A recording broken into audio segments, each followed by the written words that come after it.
The war in Syria, and you may actually hear from grown-up reporters who are lying through their teeth or ignorant beyond imagining that, oh, the war in Syria, yes, Russia intervened in Syria. Well, do you know that that Obama tasked the CIA to overthrow the Syrian government starting 4 years before Russia intervened? What kind of nonsense is that? And how many times did the New York Times report on Operation Timber Sycamore, which was the presidential order to the CIA to overthrow Bashar al-Assad?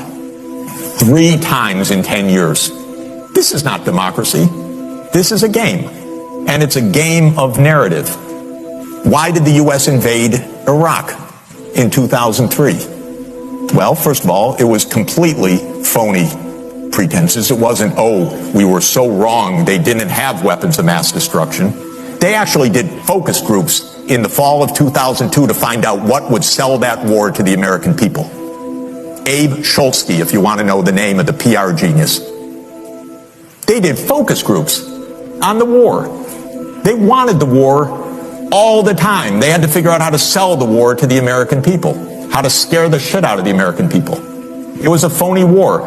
Where did that war come from? You know what? It's quite surprising. That war came from Netanyahu, actually. You know that? It's weird. And the way it is that Netanyahu had from 1995 onward the theory that the only way we're going to get rid of Hamas and Hezbollah is by toppling the governments that support them. That's Iraq, Syria, and Iran. And the guy's nothing if not obsessive. And he's still trying to get us to fight Iran this day, this week.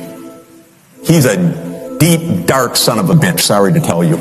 Because he's gotten us into endless wars, and because of the power of all of this in the U.S. politics, he's gotten his way. But that war was totally phony. So what is this democracy versus dictatorship? Come on.